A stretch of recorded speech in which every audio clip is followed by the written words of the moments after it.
또는 영상을 통하여서 우리 함께 예배하시는 여러분들 위해 하나님의 크신 은혜와 복이 임하시기를 주님의 이름으로 축원합니다. 오늘 여러분과 함께 나눌 말씀은 무엇을 믿고 있습니까? 무엇을 믿고 있습니까? 라는 제목입니다. 불교란 무엇인가라는 불교학자의 책을 읽다가 기독교의 믿음에 관해 말하는 구절이 눈에 들어왔습니다. 결론부터 말하면 기독교에서 말하는 믿음이란 공허하다, 이런 평가였습니다. 믿음의 대상은 그것이 존재하는지 알 수 없고 볼 수 없으며 그렇게 되는지 확인할 수 없는 것이라 했습니다. 신이 존재하는지 알 수 없기 때문에 믿고, 신을 믿으면 죽어서 가게 되는 천국이 참으로 존재하는지 알 수 없기 때문에 믿어야 하는 것이라 했습니다. 예를 들면 부모는 믿음의 대상이 아니라는 것입니다. 믿을 필요 없이 확실하게 존재하니까요. 신의 존재도 확실히 존재한다면 구태여 신을 믿을 필요가 있느냐는 것이었습니다. 자기가 살고 있는 집을 믿는 사람이 없듯이 천당의 존재를 볼 수 있다면 천당을 믿을 필요가 없을 것이라, 이런 논리를 폈습니다. 결국 믿음은 공허할 수밖에 없는데, 믿고 있을 때는 그 존재를 알 수 없고 존재를 알게 되면 믿을 필요가 없는 것이므로 믿음은 결국 공허하다, 이런 주장을 폈습니다. 아리송하면서도 좀 그럴듯하게 들리기도 좀 하죠. 이게 뭐가 뭔지 잘 모르겠는데 아무튼 좀 그럴듯하게 들리는 이야기입니다. 그래서 제가 지난주 고민을 많이 했습니다. 우리 기독교의 믿음에 관해서 깊이 묵상하고 또 묵상했습니다. 과연 우리는 무엇을 믿는 것일까? 무엇을 믿길래 믿는다고 하는 것일까? 진짜 불교학자가 말하는 것처럼 믿고 있을 때는 그 존재를 알 수 없고 존재를 알게 되면 믿을 필요가 없는 그런 공허한 믿음을 믿는다고 말하는 것일까? 제 스스로에게 질문해 보았습니다. 그러다가 믿음장이라 불리는 히브리서 11장 1절의 말씀을 다시 묵상했습니다. 믿음은 바라는 것들의 실상이요 보이지 않는 것들의 증거니. 여러분, 무언가 좀 실마리가 있을 것 같지 않은가요? 오늘 말씀 무엇을 믿고 있습니까? 라는 제목을 가지고 우리가 진정으로 믿고 있는 것이 무엇인가를 확고히 아시는 이 시간 되시기를 주님의 이름으로 축원합니다. 여러분, 그 기독교의 믿음에 대해 그 불교학자의 말처럼 자칫 우리도 착각할 수 있습니다. 우리가 믿고 있는 것이 천국이 있는지 없는지 존재 여부를 믿는 것으로 생각할 수 있습니다. 우리가 믿는 것이 하나님의 존재 여부를 믿는 것처럼, 하나님은 계셔, 이렇게 하는 것을 믿는 것으로 생각할 수 있습니다. 근데 그것은 그 착각입니다. 우리가 믿는 것은 하나님이 존재하시는가, 그 여부만을 믿는 것이 아니기 때문입니다. 존재를 믿는다면, 여러분, 예수님을 십자가에서 죽였던 유대인들은요, 예수님의 존재를 믿을 정도가 아니라 직접 체험했던 그런 사람들입니다. 아예 만났잖아요. 근데 그 예수님을 십자가에 못 박아 죽였습니다. 존재를 믿는다면 귀신도 하나님이 한 분이신 줄을 믿는다고 했습니다. 야고보서 2장 19절, 내가 하나님은 한 분이신 줄을 믿느냐, 잘하는도다. 귀신들도 믿고 떠느니라. 귀신도 하나님이 한 분이신 줄을 믿고 떤다는 말입니다. 이렇게 존재 여부를 믿는 것이라면 저는 마귀도 믿는 목사가 될지 모르겠죠. 그렇기 때문에 믿는다는 것에는 그 믿음의 대상에 대한 소망이 포함되어 있어야 합니다. 그래서 매튜 헨리 목사님은 믿음과 소망은 병행한다. 그러므로 우리의 소망의 대상은 곧 믿음의 대상이다.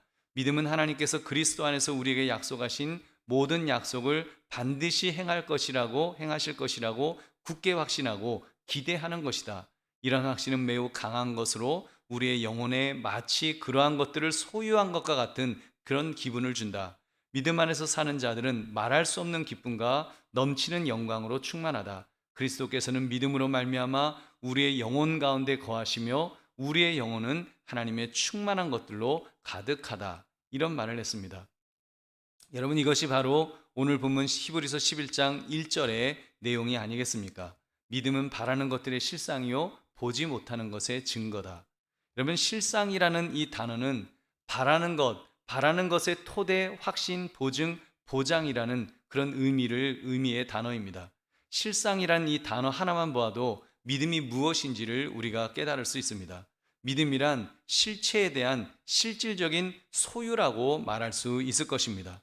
우리가 믿는 것은 천국의 존재 여부, 하나님의 존재 여부, 이 정도가 아닙니다. 믿음은 그 실체에 대한 실질적인 소유를 말하는 것입니다. 믿음이란 하나님의 존재를 믿는 것을 넘어서 그 하나님을 나의 창조주로, 나의 구원자로, 나의 아버지로 이렇게 그 소유하는 것, 실질적으로 소유하는 그런 믿음을 말하는 것입니다. 천국에 대해서도 존재 여부를 믿고 안 믿는 정도가 아니라 그 천국에 대한 실질적으로 소유하는 그것을 믿음이라고 말합니다. 그렇기 때문에 지금 죽어도 천국 갈 수 있습니다. 우리가 이런 믿음의 고백을 감히 할 수 있는 것입니다.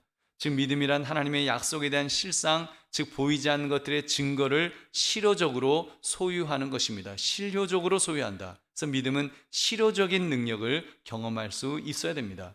그래서 여러분 예를 들면 미국의 대투자가 이 워런 버핏이 만약에 우리에게 당신에게 10억 달러를 보내주겠습니다. 그래서 10억 달러를 보내주었다고 해보세요. 그러면 여러분 기독교의 믿음은 그 10억 달러를 진짜 보내준 거야? 안 보내준 거야? 그걸 믿고 뭐 안 믿고 이런 그 고민하는 그 정도가 아니라는 것입니다. 내 은행 통장에 10억 달러라고 적힌 잔고 증명서 같은 것이 이것이 바로 믿음의 실상이라는 것입니다. 여러분 10억 달러라는 잔고 인증, 뭐 핸드폰에 나올 수도 있어요. 10억 달러. 그러면 여기 공짜가요. 아라비아 숫자 그 공짜가 일십, 백, 천만, 십만, 백만, 천만, 억 뭐 이렇게 얼마나 많아요. 공짜가 엄청 많겠죠. 근데 사실 아라비아 숫자의 그 모음에 불과합니다. 그러면 10억 달러가 얼마나 많은가 하면 100불짜리 지폐로 따지면요. 그걸 차곡차곡 천장까지 쌓아서 30평짜리 아파트 두 채에다가 집어넣어야 된다는 겁니다. 그 정도 부피래요. 그러면 1달러짜리로 넣으면요. 이 아파트 200채에다가 가득가득 넣어야지 여러분 할 수 있는 그런 부피의 돈입니다. 우리 평생 본 적도 없고 앞으로도 그 뭐 제일 큰 은행에 가서 확인하기 전까지는 볼 수 있는 만질 수 있는 액수도 아니에요. 너무 크니까 그 돈 어떻게 만지겠어요? 뭐 이게 뭐 몇만 불 정도는 이렇게 만지고 이렇게 흔들 수 있지만 뭐 아파트에 꽉꽉 채우는데 200채에 채워지는 돈이면 뭐 그걸 뭐 어떻게 만지겠습니까? 이게 뭐 만질 수도 없는 그런 거예요.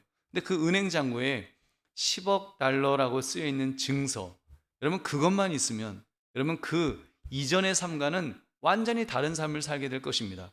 아마 저 같으면 일단 은행에서 무제한으로 사용할 수 있는 체크카드를 하나 만들어 달라 그래서 아마 그거 갖고 차도 사고 집도 사고 빌딩도 사고 뭐 하여튼 마음껏 살 수 있는 거를 막 사면서 그렇게 다른 삶을 살 수 있을 것입니다.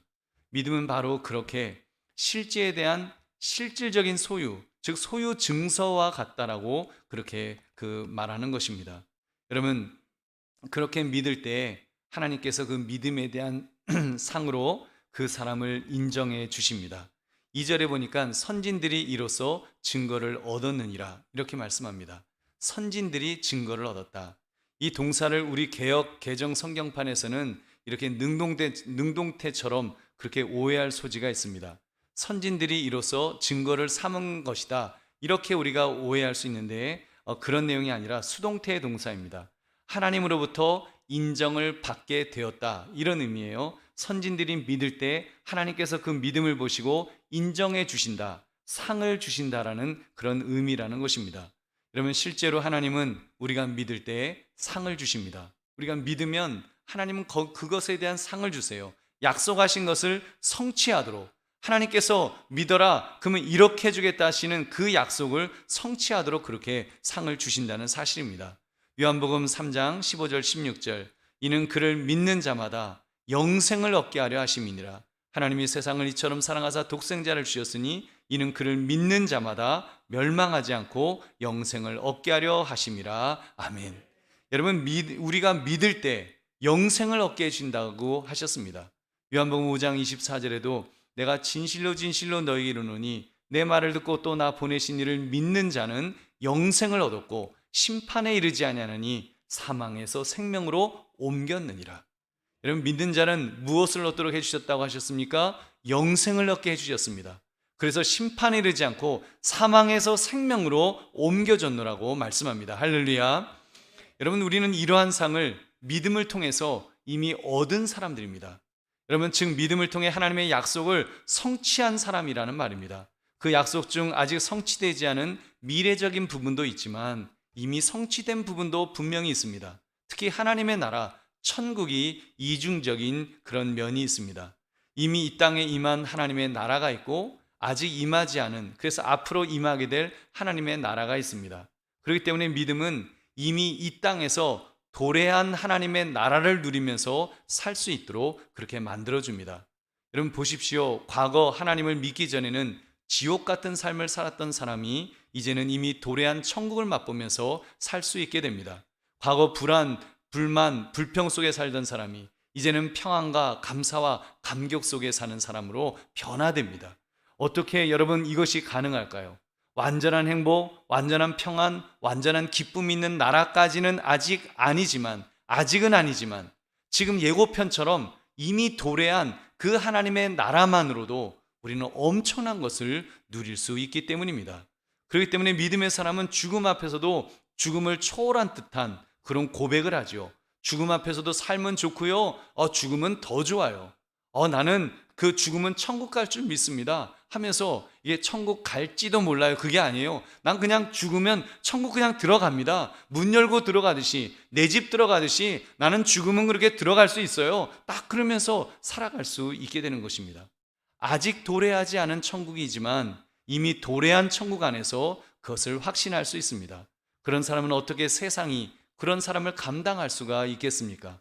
그럼 오늘 본문 히브리서 11장의 마지막 절을 보면 믿음의 선진들의 이름들이 쭉 열거됩니다. 아브라함, 라합, 기드온, 바락, 삼손, 입다, 다윗, 사무엘 선지자, 그 이름들을 거론하면서 그들을 가리켜서 이런 사람은 세상이 감당하지 못하느니라, 이런 사람은 세상이 감당할 수 없다고 그렇게 말씀하고 있습니다. 여러분 이렇게 믿음의 사람은 세계관, 아니 우주관이 이제 세상적인 것에서 그래서 바뀐 사람들이에요. 이 머리의 그 생각의 구조가 바뀌어 버렸어요. 세상 사람들은 세상을 바라보면서, 우주를 바라보면서 예를 들면 우주의 기원을 과학적으로, 물질적으로 그렇게 이해하려고 합니다. 빅뱅 이론이라고 하죠. 138억 년 전에, 즉 우주가 대폭발을 일으켜서 지금의 우주가 되었다고 그렇게 믿고 있습니다.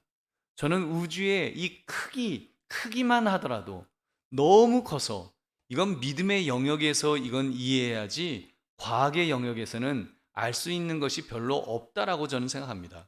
천체 물리학에서 우주의 지름이요, 관측 가능한 우주가 465억 년 광년 떨어진 거리라고 합니다. 구글에서 찾아봤어요. 빛이 1년 동안 달려가는 거리를 1광년이라고 하는데, 여러분 100만 년, 1000만 년도 아니고 465억 광년이 떨어질 정도로 그렇게 크다고, 이게 관측 가능한 것만 그만큼이래요. 그럼 여러분 얼마나 큰 우주일까요? 지금 인류가 날린 우주선 중에 가장 지금 멀리 날아가고 있는 것이 보이저 1호라는 우주선입니다. 1977년에 총알보다 17배 빠른 속도로 그때 쏘아 올려갖고 지금 그 속도로 지금 막 달려가고 있는 거예요. 얼마나 빨리 지금 날아가고 있겠습니까? 그러나 여러분 빛의 속도로 그 우주선을 따라잡으려면 이틀이 안 되어서 따라잡을 수 있다는 거예요. 근데 여러분 지금 뭐 우주의 크기가 얼마라고요? 뭐 1년 동안 그 빛의 속도로 1년 동안 가는 것도 아니고 100년, 1000년, 만년 동안 가는 것도 아니고 1억 년도 아니고 930억 년을 그렇게 빛의 속도로 갈 크기라고 하니까 여러분 이것이 과학의 영역이라고 말할 수 있을까요? 여러분 과학은 어찌되었건 실증적으로 검증을 해야 하지 않겠습니까? 근데 이게 인간이 할 수 있는 게 아니잖아요. 여러분 진화론자들은 여기다가 이제 1억 년, 10억 년 시간을 어마어마하게 길게 늘어놓고 그러고 말하잖아요. 인간은 그냥 생명이 아메바 같은 그런 생명체가 생겨나갖고 그게 이렇게 진화돼서 오늘의 인류가 되었다. 마치 검증된 과학적 사실인 것처럼 그렇게 믿고 있습니다. 그렇기 때문에 저는 오히려 우리 기독교에서 믿는 창조론이 훨씬 더 합리적이라고 저는 그렇게 확신합니다. 불과 몇십 개의 부품으로 만들어진 이 마이크 한번 보세요. 이 마이크를 보시면 이게 부품이 몇 개나 되겠어요, 이까짓 거. 여러분, 뭐 예를 들면 이 강대상, 여러분 이거 뭐 부품이 이게 몇 개나 되겠습니까? 근데 여러분 한번 상상해 보세요. 이것들이 이 마이크나 이 강대상이 누군가 의도를 가지고 만들었을 것 같아요? 이게 우연히 그냥 생겨났을 것 같아요? 이게 만약에 100억 년 동안 막 흔들어 갖고 뭔가를 막 흔들었더니 뭐가 이렇게 떠덕떠덕 붙어 갖고 여기다 코팅까지 탁탁탁 붙어 갖고 이런 마이크가 생겨날 수가 있을까요? 100억 년 동안 여러분 한다고 이렇게 우연히 누가 의도를 갖고 만들지 않으면 이런 마이크가 만들어질 수 있겠냐는 겁니다. 더군다나 이런 기능을 가진 마이크가 만들어질 수 있을까요? 근데 여러분, 인간은 이 마이크하고 비교할 수도 없는 정말 신묘막직한, 얼마나 그 오묘한 그런 구조를 갖고 있는 그런 인간 그 생명입니까? 여러분, 이것은요, 하나님이 만드시지 않으면 불가능한 줄로 믿습니다. 여러분, 하나님께서 정말 의도를 갖고 우리를 창조하셨기 때문에 우리가 존재할 수 있는 것이지, 여러분, 우연히 우리가 그렇게 긴 시간 동안 여러분 한다고 그게 과학적으로 그렇게 증명될 수 있는 그런 것이 아니라는 것입니다. 그래서 여러분, 믿음의 사람은 이렇게 고백합니다. 3절 말씀, 믿음으로 모든 세계가 하나님의 말씀으로 지어진 줄을 우리가 아나니 보이는 것은 나타난 것으로 말미암아 된 것이 아니니라. 여러분, 기독교의 우주관은 보이는 이 모든 것들이 보이는 어떤 물질에 의해서 우연히 발생된 것이 그 아님을 압니다. 이 보이는 것들은 보이지 않는 것에서 나올 수밖에 없음을 믿는 사람들입니다. 전능하신 하나님, 영원하신 하나님께서 말씀으로 만드셨다는 것을 믿습니다. 그래서 창세기 1장 1절에 태초에 하나님이 천지를 창조하시니라. 우리는 이 말씀을 붙들고 이 말씀에서부터 우리는 시작하는 사람들입니다. 그 하나님께서 이 우주 만물을 만드셨을 뿐만 아니라 질서정연하게 지구는 그 24시간을 기준으로 자전할 수 있도록, 또 태양을 중심으로 이렇게 또 돌 수 있도록, 뭐 금성 목성 다 태양 주위를 빙빙 도는데 정말 천지 창조 이후에 지금까지 그렇게 유지시켜 주고 계시는 것입니다. 그래서 여러분, 정말 조금이라도 우리가 태양보다 너무 가까워지면 다 타서 죽잖아요. 그렇다고 또 멀어지면 얼어 죽잖아요. 여러분, 그 어마어마한 거리를 그렇다고 뭐 끈으로 묶어놓은 것도 아닌데 얼마나 질서정연하게 그 계속해서 해마다 그렇게 뱅뱅 돌아가고 있습니까? 누가 잡아주지도 않는데 그게 어떻게 돌아가겠어요? 여러분, 성경은 이 사실을 이렇게 증언합니다. 느헤미야 9장 6절, 오직 주는 여호와시라. 하늘과 하늘들의 하늘과 이럴 성신과 땅과 땅 위의 만물과 바다와 그 가운데 모든 것을 지으시고 다 보존하시오니 모든 천군이 주께 경배하나이다. 아멘. 하나님은 만드셨을 뿐만 아니라 보존하시는, 그렇게 우주의 질서를 가지고 그런 그 질서 속에서 움직여지도록 어떤 그런 원칙을 만들어 놓고 그렇게 움직이도록 하나님이 그렇게 유지시켜 주신다는 것입니다. 그래서 우리는 이렇게 눈에 보이는 이 세상 만물이 눈에 보이지 않는 하나님에 의해 창조되고 유지됨을 믿습니다. 저는 그래서 저는 이해가 되는 거예요. 안 그러면 제 머릿속으로는 도대체 이 우주 밖에는 뭐가 있을까 생각하면 머리만 아프고 이게 나는 알 수가 없겠구나. 이 머릿속에 담을 수 없겠구나. 그래서 저는 그냥 우주의 크기를 고민하다가 그냥 그러고 말아요. 하나님이 만드셨다. 아멘. 하나님이 만드셨다. 하나님이 정말 우주 만물의 창조주 하나님께서 영원하시고 무한하시고 완전하시고 전지하신 하나님이 만드셨다.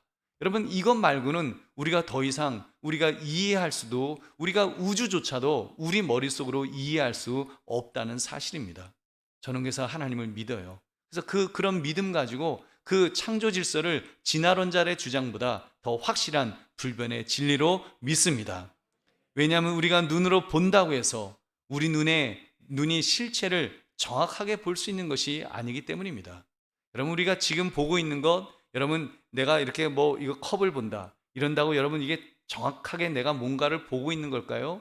우리 지금 이렇게 교회 건물을 보잖아요. 저기 그 고동색 합판이 지금 붙어 있고, 여기 이렇게 벽돌, 빨간 붉은 벽돌들이 있는데, 저 벽돌이, 저 합판이 우리 교회를 지탱하고 있구나. 여러분 그렇게 생각하십니까? 우리 눈에 보이는 건 딱 그것밖에 안 보이잖아요. 벽돌하고 그리고 합판밖에. 여러분, 우리 교회를 지금 지탱하고 있는 것이 저 벽돌과 합판일까요?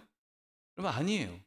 눈에 보이지 않는 사실은 기둥이 있는데 그 기둥은 철근이 있고 콘크리트로 탁 해갖고 튼튼하게 있는 그 기둥이 교회를 지탱하고 있는 것입니다. 우리 눈에는요, 그건 하나도 안 보여요. 그리고 합판을 보면서 교회 튼튼하게 잘 지어졌네. 이렇게 우리는 그냥 그렇게 그 상상할 뿐이지 우리 눈으로 볼 수 있는 것이 아니라는 말입니다. 여러분, 그러니까 지진으로 좀 흔들어대어도 건물이 무너지지 않는 것입니다. 벽돌은 떨어질 수 있고요, 합판은 찢어질 수 있지만 여러분, 철근을 붙들고 있는 콘크리트 기둥은 굳건히 서 있기 때문에 여러분 이 건물을 지탱하는 것입니다. 여러분, 우리 인생도 마찬가지입니다. 세상 사람들은 눈에 보이는 것이 전부라고 생각합니다. 내부 장식에 사실은 불과한 것들을 영원한 것처럼 그렇게 생각합니다. 돈, 명예, 권력, 건강, 뭐 각종 화려한 것들, 그런 장식이 마치 내 삶의 전부인 것처럼, 여러분께서 영원한 것처럼 얼마나 그 거머쥐려고 애를 쓰고 있습니까? 그러나 여러분, 믿음의 사람은 어떻습니까? 믿음의 사람은 눈에 보이는 것들이 아니라 보이지 않는 이 우주 만물을 말씀으로 창조하신 하나님을 바라보고 하나님을 붙들면서 그렇게 살아가는 사람이라는 사실입니다. 여러분, 아니, 하나님을 우리는 믿는 사람이에요. 그 하나님을 전적으로 믿어서 전폭적으로 믿는 사람. 그래서 믿음은 천국의 존재 여부, 하나님의 존재 여부를 믿는 그런 것이 아닙니다. 믿음이란 자기 자신을 맡기는 것을 의미합니다. 거기까지 가야 되는 거예요. 그 하나님에게 내 자신을, 전신을 다 맡기는 것, 내 삶 전체를 다 맡기는 것. 그래서 하나님이 상 주실 것을 기대하고 하나님께서 나를 붙들어 주실 것을 그런 기대하는 나의 하나님으로 모시는 것, 나의 하나님으로 받아들이는 것. 여러분, 그것을 믿음이라고 성경은 말씀합니다. 왜요? 그 대상이 하나님이시니까요. 이 세상을 말씀으로 창조하신 분, 그 아들을 이 땅에 보내셔서 우리를 구원하시기 원하시는 아버지이시기 때문에 여러분, 그 아버지에게 우리는 우리 자신을 맡겨 드려야 됩니다. 그래야 살 길이 열립니다. 여러분, 하나님께서 훅 하고 보시면 한순간에 사라질 먼지 같은 것들을 의지하는 것이 아니라 정말 하나님께 나를 맡겨 드리는 것, 여러분, 그것이 믿음인 줄 믿으시기 바랍니다.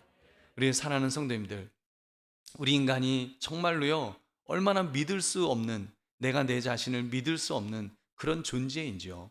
여러분, 우리가 보는 것, 우리가 느끼는 것, 우리가 생각하는 것, 어느 것 하나 믿을 만한 것이 별로 없어요. 여러분, 우리가 확실하게 느끼는 것, 예를 들면 시다, 짜다, 맵다, 이거는 내가 그 혀의 감각으로 내가 분명하게 느끼잖아요. 근데요, 여러분, 눈에 보이지 않는 이 바이러스 19, 이게 감염되면은 미각이 없어진다고 말하지 않습니까? 그래서 뭐 밥을 먹는데 그런 거예요. 여보, 왜 이렇게 맛이 없어? 제가 느끼기에 맛이 하나도 없다고 하면 보세요. 맛이 하나도 없는 거예요. 그래서 왜 맛이 없어? 근데 사실은 뭐예요? 맛이 없는 게 아니죠. 지금 코로나로 인해서 미각을 잃게 되면 맛을 잃어갖고 괜히 불평하는 거예요. 괜히 애꿎은 죄 없는 그 음식 만든 분한테 막 뭐라고 타박하는 겁니다. 여러분, 우리의 감각조차도 그렇게 믿을 수가 없다는 거예요. 여러분, 불교에서 우리 자신이 보는 것을 믿을 수 없다는 개념들이 굉장히 많이 이야기합니다. 한 예로 일체 유심조라는 말이 있습니다. 여러분 아시는 내용이에요. 옛날에 원효대사가 날이 저물어서 동굴 속에서 이제 하룻밤을 잤는데 잠결에 너무 목이 말라갖고 더듬더듬 해갖고 뭔가 그러니까 물통을 찾다가 물그릇을 찾아간 거예요. 뭐가 탁 잡히는데 물이 있어요. 그래서 그걸 탁 해서 벌컥벌컥 마시는데 너무 시원하게 시원하다 그러면서 그 물을 다 마시고 그리고 다시 잠이 들었다는 것입니다. 그래서 아침에 눈이 떴어요. 눈 떠서 그 물그릇 참 물 맛있었네. 그거 딱 봤더니 하는데 뭐예요? 해골바가지에 물이 고여 있었던 것입니다. 그래서 이 사람이 웩웩 하면서 구역질을 하다가 깨달은 것이 일체 유심조, 모든 것은 오직 마음에서 지어내는 것이라. 마음에서 지어내는 것이라. 그러니까 우리가 뭐 이렇게 실체가 뭐 제대로 우리 느낄 수 없다는 거예요. 여러분, 해골바가지의 고인물도 맛이 있더라는 이 깨달음을 하면서 인간의 그런 어떤 정말 믿을 수 없는 인간의 어떤 감각, 그런 것들을 이렇게 이야기합니다. 여러분, 우리 그렇게 믿을 수 없어요. 우리 인간은 정말, 저도 제 자신을 생각하면 믿을 수 없고, 우리 요즘 코로나 때문에 내가 나를 못 믿잖아요. 그 무증상 감염이 있다 그러니까 나는 그냥 정신 바짝 차려갖고 내가 지금 코로나에 걸렸어? 안 걸렸어? 내가 걸렸으면 조심해야지. 다른 분들한테 걸리지 않도록 조심해야지. 그러고 싶은데 무증상이라니까 이게 참 답답하지 않습니까? 그러니까 우리가 어쩔 수 없이 마스크 다 써야 되고 하는 이런 참 어려운 그 시간을 우리가 보내고 있습니다. 여러분, 인간은 우리 스스로 정말 믿을 수 없는 존재예요. 내가 나를 못 믿어요.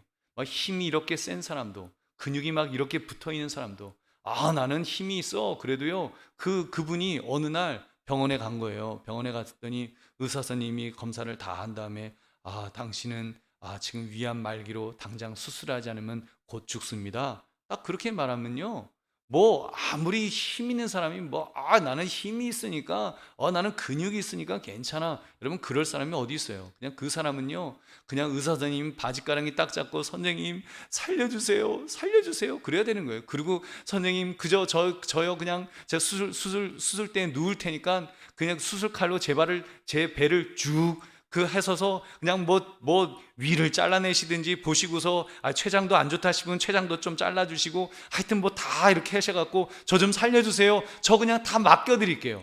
그래서 여러분, 우리 다 그렇게 맡기지 않습니까? 전신마취하고서 완전히 의식도 없이 그냥 이렇게 된 상태에서 의사 선생님이 그냥 다 배에 째갖고 다 수술을 하고, 자를 거 자르고, 붙일 거 붙이고, 다 그렇게 하도록 맡기잖아요. 그래야 살 수 있는 것입니다. 그러면 사는 거예요. 그렇게 수술 받고 나면 사는 것입니다. 여러분, 의사 선생님도 사실 의료 사고를 낼 수 있는 그런 의사 선생님도 우리가 그렇게 믿고 다 맡기지 않습니까? 여러분, 그것이 믿음입니다. 우리가 믿음을 가진다는 것도 마찬가지입니다. 내가 죄악으로 죽을 수밖에 없음을 인정하고, 하나님을 나의 구원자로, 나를 살려주시는 분으로 믿고 내 자신을 맡기는 것입니다. 믿음은요, 맡기는 것까지 가야 돼요. 하나님이 계신 것으로 끝나는 것이 아니라 정말 나에게 상 주시는 분심을 믿고 나를 맡기는 것. 여러분, 그때 하나님께서 영적 능력을 부어주실 줄로 믿습니다. 여러분, 오늘 본문에 나오는 믿음의 선진들은 모두 그렇게 살았습니다. 그중 특별히 이 아벨하고 에녹이 나오죠. 그들이 그렇게 믿음으로 살아서 하나님의 능력을 체험했던 그런 사람들입니다. 첫 번째, 아벨을 보시면 아벨은 믿음으로 의롭다 하심을 얻었습니다. 믿음으로 의롭다 하심. 4절 말씀, 믿음으로 아벨은 가인보다 더 나은 제사를 하나님께 드림으로 의로운 자라 하시는 증거를 얻었으니 하나님이 그 예물에 대하여 증언하심이라. 그가 죽었으나 그 믿음으로써 지금도 말하느니라. 아멘. 여러분, 아벨이 의로운 자라 하시는 증거를 얻은 이유는 가인보다 더 나은 제사를 드렸기 때문이었습니다. 사실은 아벨만 제사 드린 게 아니라 가인도 제사를 드렸지요. 그런데 하나님께서 아벨은 받으시고 가인 거는 안 받았어요. 차이는 한 가지였습니다. 아벨은 양을 잡아 드렸는데, 여러분, 그것이 아벨이 하나님을 전적으로 신뢰했다고 하는 그런 어떤 증표가 되는 것입니다. 하나님께서 가인과 아벨의 부모 아담과 하와에게 속죄 제물에 대한 가르침을 주셨습니다. 잘 아시는 것처럼 아담과 하와가 선악을 알게 하는 나무의 실과를 먹고 에덴 동산에서 쫓겨났을 때 그들이 벌거벗은 것을 수치스럽게 여겼잖아요. 그때 하나님께서 짐승을 죽여서 가죽옷을 만들어서 그들에게 입혀주셨습니다. 그렇기 때문에 여러분, 제사를 드릴 때는 반드시 죄를 회개하는 뜻으로 짐승을 죽여 바쳐야 한다는 것을 배웠을 것입니다. 아벨은 하나님께 다 맡겼기 때문에 당연히 하나님이 원하시는 그 방법대로 양을 잡아서 제사를 드렸던 것입니다. 그러나 가인은 아니었습니다. 가인은 하나님의 존재는 믿는지 모르겠으나 하나님께 전폭적으로 의지하는 그런 믿음의 사람은 아니었습니다. 그만큼 스스로 자신은 잘났다라고 생각하는 그런 사람이었습니다. 그러니까 자기 방식대로 나는 농사 짓는 사람이니까 내가 곡식을 가지고 하나님에게 제사를 드리겠다. 내가 곡식이라도 내가 하나님께 제사 드리면 하나님이 기뻐 받으셔야지. 아마 그런 마음이었을 거예요. 그냥 하나님을 자기 멋대로 자기가 주인공이 되어서 함부로 제사를 하려고 하는 그런 태도였습니다. 그래서 아벨의 제사는 받으시고 자기의 제사는 안 받으셨다고 아주 화가 나갖고 하나님에게 화를 내며 안색이 변했던 것입니다. 창세기 4장 5절 6절, 가인과 그의 제물은 받지 아니하시니라. 가인이 몹시 분하여 안색이 변하니 여호와께서 가인에게 이르시되 내가 분하여 함은 어찌 됨이며 안색이 변함은 어찌 됨이냐. 이렇게 하나님에게 막 불평하다가 화를 내다가 결국은 동생을 살인하고 평생 도망자 신세가 되었던 것입니다. 그러나 여러분, 아벨은 하나님의 말씀대로 살려다가 죽임을 당했으나 첫 번째 순교의 피를 흘린 자가 되었습니다. 결국 의로운 자라 하시는 증거를 얻었던 것입니다. 할렐루야.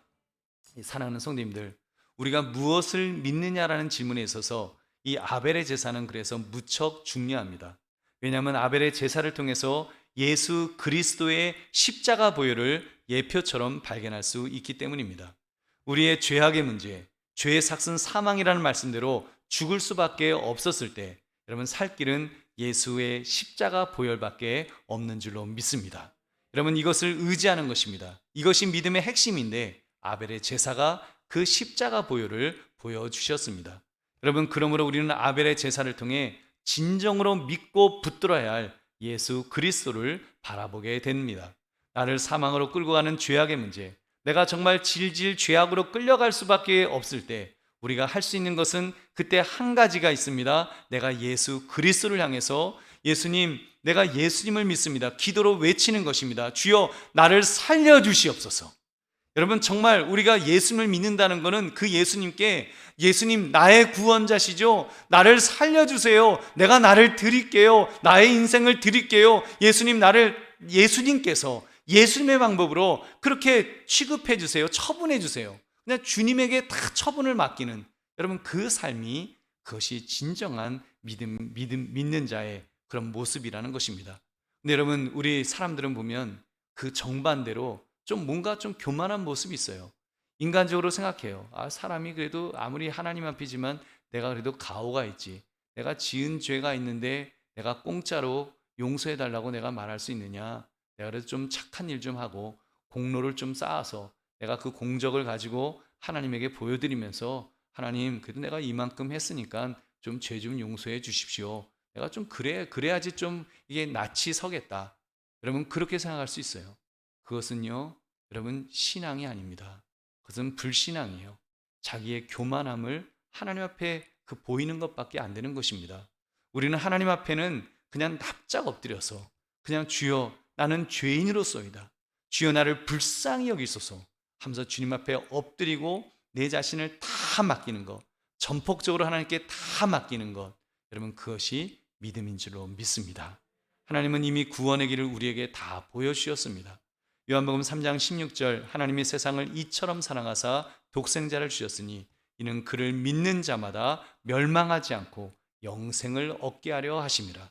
하나님이 독생자를 십자가에서 죽이실 만큼 사랑하신다는, 우리를 그렇게 사랑하신다라고 말씀하셨어요. 그래서 예수님을 보내시고 십자가에서 그렇게 죽도록 하셨습니다. 그래서 이제는 예수님을 믿는 자마다, 우리가 예수님을 정말 믿는 자마다 멸망하지 않고 구원을 얻도록 다 해주셨습니다.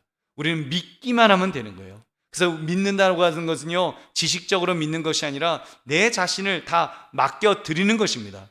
주여 독생자 예수 그리스도의 보혈로 나의 죄를 씻어 주시옵소서. 내 죄를 씻어달라고 정말 내 것을 다 내어놓고 계급장 다 내려놓고 전폭적으로 믿으며 그 구원을 구하는 것입니다. 그러면 하나님께서 우리를 구원해 주십니다. 로마서 10장 10절, 사람이 마음으로 믿어 의에 이르고 입으로 시인하여 구원에 이르느니라. 마음으로 믿으면 의에 이른다 그랬어요. 입으로 시인하면 이미 구원에 이른다라고 말씀하였습니다. 그럼 그렇게 주님 앞에 엎드려 자신을 다 내려놓고 맡기면 됩니다. 주님, 이제 저를 맡길게요. 주님, 저의 인생을 주님 앞에 다 맡길게요. 주님, 나를 이끌어 주세요. 주님, 나를 책임져 주세요. 끝까지 나를 붙들어 주세요. 여러분, 우리가 그렇게 고백할 수 있습니다. 그러므로 아벨처럼 십자가 은혜를 의지하여 의롭다 하심을 얻으시기를 주님의 이름으로 축원합니다.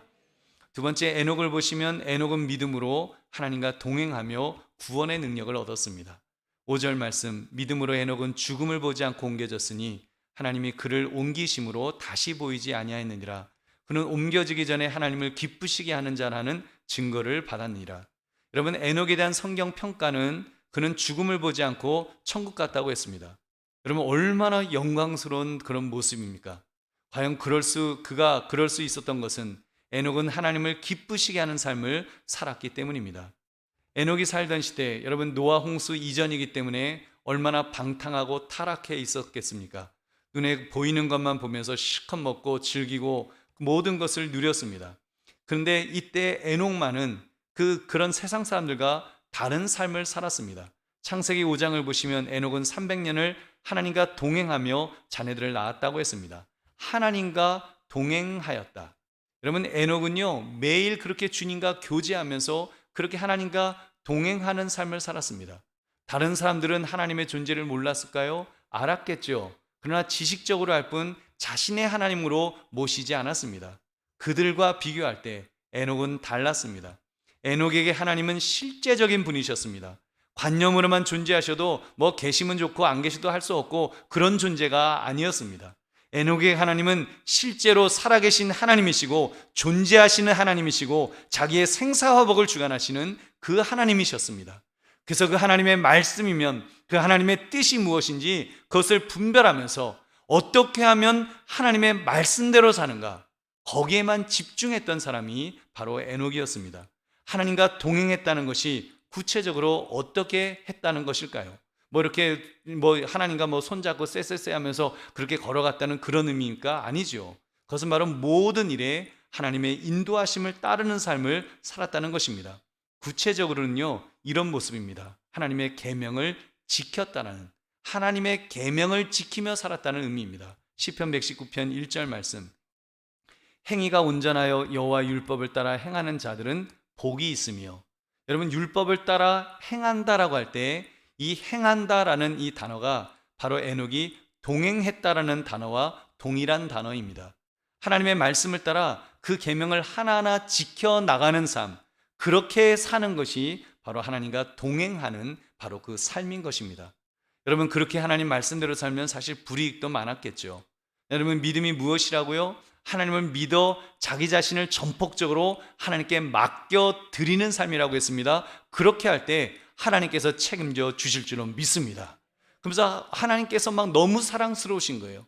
이 에녹을 보니까 에녹이 하나님의 말씀대로 살아가는 그 또박또박 살아가는 그 모습을 보니까 너무 예쁜 거예요. 너무 사랑스러우신 거예요. 그래서 에녹을 보니까 다른 사람과 비교할 때 겨우 인생을 3분의 1쯤 살았는데 하나님께서 그를 야, 너 빨리 와라, 그냥 와라, 나 더 이상 못 기다리겠다 하고 하나님께서 부르셨습니다.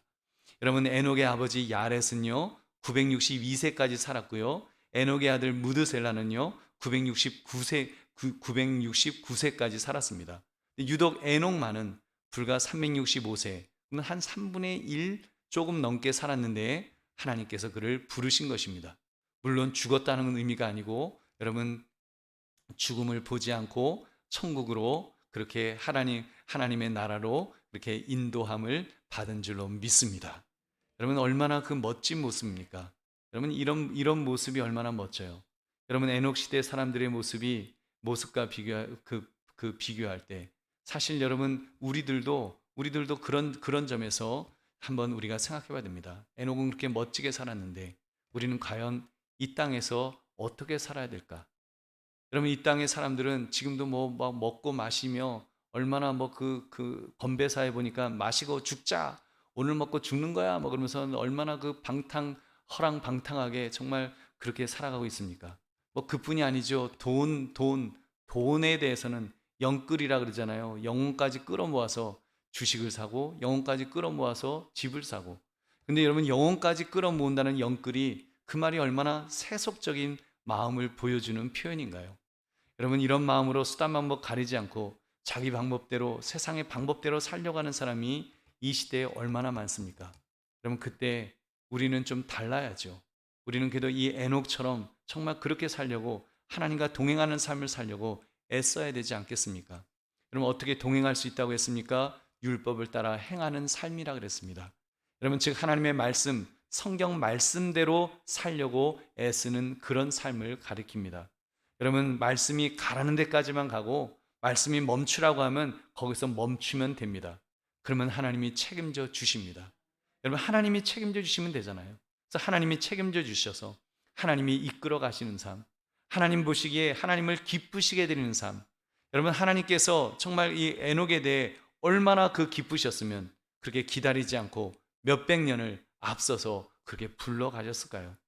여러분, 에녹은 그렇게 3분의 1밖에 안 살았으면 괜히 나는 그렇게 빨리 가고 싶지 않다, 여러분, 그런 마음이세요? 제가 볼 때 에녹이 그렇게 그 천국에 간 거는요, 이거는 그 죽는 것과 다른 차원이잖아요. 여러분, 이것처럼 복된 그런 그 삶이 어디 있겠습니까? 에녹처럼 죽음을 맛보지 않고 갈 수 있다면 그게 얼마나 멋질까요? 그래서 요한계시록 마지막을 보면 믿음의 사람의 고백이, 예수님이 이제 재림의 주님으로 다시 오신다는 말씀하실 때 여러분, 성도들은 이런 고백을 합니다. 아멘, 주 예수여 오시옵소서. 아멘, 주 예수여 오시옵소서. 저도 그래요. 다른 건 지구의 종말 이런 거 생각하면은 괜히 영화들 보면 걱정스럽고 막 그런 것도 있지만, 또 죽는다 그러면 그래도 또 이 땅에서 좀 살다가 가면 어떨까, 그런 어떤 미련도 조금 있지만 여러분 주님이 이 땅에 재림해서 오셔서 우리 다 같이 갈 수 있다면 여러분 그거보다 좋은 게 뭐가 있겠어요? 저는 그러면 우리 아들들하고도 같이 갈 거예요. 기쁨으로 갈 수 있습니다. 여러분 죽음을 맛보지 않고 갈 수 있으면 여러분 정말 우리가 살아있을 때 주님이 재림하셔서 우리가 주님을 영접할 수 있다면, 그래서 죽음을 맛보지 않고 그렇게 우리가 천국 갈 수 있다면 여러분 그거보다 최고의 복이 어디 있겠습니까? 여러분 에녹은 그렇게 살다가 그 복을 맛본 거예요. 여러분 그 복을 이미 그 오래전에 그렇게 맛보아서 하나님 나라에서 가장 아름다운 삶을 살고 있는 것입니다. 여러분 우리도 그런 삶을 살면 얼마나 좋을까요? 말씀을 맺습니다. 제목 무엇을 믿고 있습니까? 여러분 이 질문 앞에 어떤 답을 가지고 있으신지요? 여러분 이 질문 앞에서 우리는 더 이상 이런 고민은 하지 말아야 됩니다. 하나님이 계시냐 안 계시냐? 천국이 있나 없나? 여러분 나는 지금 천국을 믿고 있는 건가? 아니면 난 천국을 안 믿고 있나? 여러분 이런 고민하는 수준에 여러분 그런 믿음에 머물러서는 안 될 것입니다. 믿음의 사람은 확실해야 됩니다. 확실하게 하나님을 믿되 전폭적으로 내 자신을 다 맡길 정도의 여러분 그런 믿음을 가져야 됩니다. 특히 아벨처럼 여러분 예수님의 십자가의 보혈 의지에서 십자가를 붙들면서 그렇게 의롭다함을 우리가 얻어야 되겠죠. 우리 힘으로 우리의 죄 문제를 해결할 수 없는데 우리가 정말 주님께 주님 나를 위해서 십자가에서 죽으신 주님 나의 죄와 내 인생 모든 것을 다 맡겨드립니다. 그럴 때 주님께서 너를 의롭다 하시며 나를 의롭다 하시며 나를 이끌어 주시고 또 그렇게 구원해 주실 것입니다. 십자가의 은혜를 그래서 먼저 의지합시다. 예수 십자가의 보혈 의지하며 믿음으로 의롭다 하심을 우리가 얻을 수 있습니다. 그리고 에녹처럼 그럼 우리가 의롭다함을 얻었으면 이제는 에녹처럼 살아야죠. 믿음으로 하나님을 기쁘시게 드리면서 이제는 그렇게 살아야 되지 않겠습니까? 바로 어떻게 사는 거예요? 하나님과 동행하는 삶이 뭐라 그랬어요? 하나님의 말씀대로 사는 삶. 성경 말씀대로 말씀이 가라앉는 데까지 가고 멈추라는 데서 멈추면서 그렇게 사는 삶. 그 삶이 하나님과 동행하는 삶이라고 했습니다. 하나님을 기쁘시게 드리는 삶이라 그랬어요. 하나님이 얼마나 에녹을 사랑하였으면 죽음을 보지 않고 그렇게 너 빨리 와라. 너 너무 예뻐서 나 너랑 같이 있어야 되겠다. 그래서 부르실 정도로 얼마나 큰 사랑을 하나님에게 받았습니까? 여러분 우리 그런 사랑 받아야 되지 않겠습니까? 여러분 오늘 말씀 무엇을 믿고 있습니까? 라는 이 질문 앞에 하나님을 믿습니다. 근데 믿되 전폭적으로 나를 다 맡겨드릴 정도로 하나님 앞에 하나님께 다 내어드릴 정도로 그렇게 믿는 저와 여러분 되시기를 주님의 이름으로 축원합니다. 우리 함께 기도하겠습니다. 오늘